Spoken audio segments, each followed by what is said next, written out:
Vamos olhar para outro assunto que, de alguma forma, já respondeste no play-off, a questão da naturalização de Sim, eu não quero perder muito tempo com isto. Sim. Não quero perder muito tempo E a questão do bacteriologicamente puro. Quer dizer, vamos lá ver.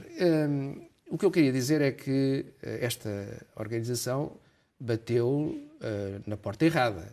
Porta errada porque, quer dizer, a minha postura enquanto cidadão, evidentemente que eu condeno todas as formas de racismo, mas todas as reais. As reais. Agora, as construídas, as fabricadas, as pré-fabricadas, as fabricadas com outro sentido, com outros objetivos, essas o que eu queria dizer é que, ao perguntar a esta organização do SOS Racismo, isso não tem mais nada que fazer. Isso não tem mais nada que fazer. Portanto, eu acho que há tantos assuntos relacionados com racismo. Racismo é uma questão muito particular, é um cancro em muitas sociedades e sobre isso nenhumas dúvidas que é preciso combater, repudiar, tudo isso. Agora, os senhores do SOS Racismo deviam fazer o trabalho de casa. E fazer o trabalho de casa, eu não vou pedir que eles assistam ao tempo extra às 23 horas de terça-feira e não tenho, digamos, a presunção de achar que eles, estes anos todos, me acompanharam nos comentários aqui na SIC Notícias. Não tenho essa presunção. Mas se não fossem tão precipitados, perceberiam o enquadramento das minhas observações. É que, como eu também já disse no domingo, eu acompanhei as seleções nacionais de jovens durante 15 anos da minha carreira. Mas acompanhei não foi de mês a mês ou de 6 em 6 meses, de vez em quando ia fazer um joguinho. Não, eu estive 15 anos quase permanentemente a acompanhar as seleções de sub-13, sub-14, sub-15, sub-16, sub-17, sub-18, sub-19, sub-20, sub-21. Estive em vários campeonatos da Europa, acompanhei estes processos. Quando eu falei em bacteriologicamente puro, o que eu quero dizer é que o futebol jovem tem, ao contrário, digamos, do futebol mega profissional, tem uma pureza que esse futebol profissional não tem. E foi nesse futebol que eu cresci e que me habituei a acompanhar. E essa pureza é fundamental.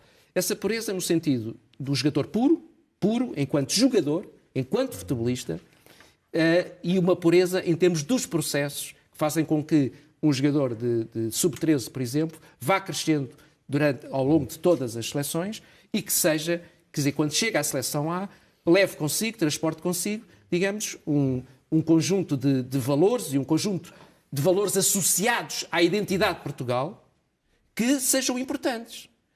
Porque eu sou contra as naturalizações muito rápidas e instantâneas para um jogador com pouco historial relacionado com Portugal, representa Portugal. Sou contra isso. As pessoas podem achar o que quiserem, até podem discordar de mim, mas é a minha posição. E sempre foi. E que tem a ver exatamente com o facto de eu ter acompanhado, de ter percebido que num determinado momento a afirmação do jogador português não se fazia de acordo com aquilo que era a sua qualidade, que eu fiz muito, bati-me muito para a afirmação do jogador português, porque o que acontecia aqui há uns anos é que com o investimento dos clubes nos jogadores estrangeiros, o jogador português não aparecia. Não lhe davam possibilidades de aparecer. E eu bati-me em relação a isso. O que aconteceu foi que, como nas redes sociais, esta é a perversão das redes sociais, o bacteriologicamente puro soou a algumas pessoas a uma coisa para explorar, houve, digamos, uns mecanismos, gente ligada a clubes, puseram isso nas redes sociais descontextualizado, pegaram naquela expressão, meteram nas redes sociais e o SOS Racismo, que devia estar a dormir, não é?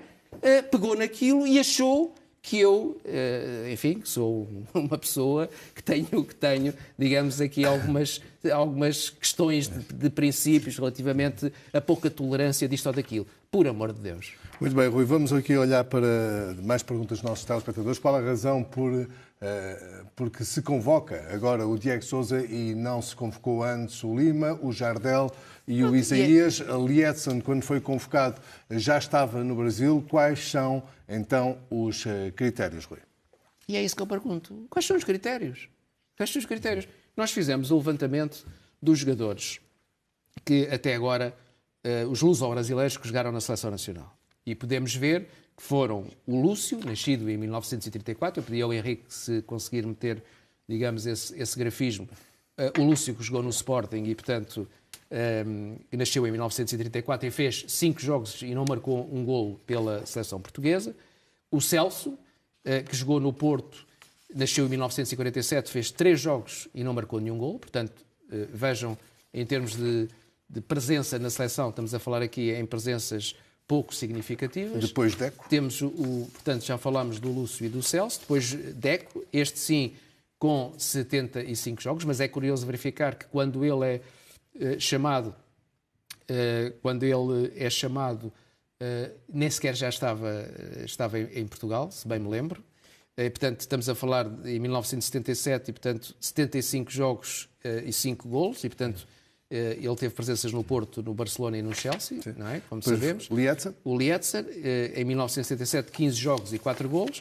O Pep, 105 jogos e 7 golos, e, portanto, com presenças Real Madrid, Besiktas e Porto. Temos agora o Diego Sousa, que já tem 2 presenças e nascido em 1989, e o Rony Lopes, nascido em 1995 e 2 jogos. E, portanto, o que eu digo é, considerando, lá está, a ver se desta vez não se confunde e não se descontextualiza, considerando o trabalho na formação dos jogadores, eu acho que é preciso muito cuidado com os critérios que têm a ver com a chamada de lusos brasileiros à seleção portuguesa. Só isto.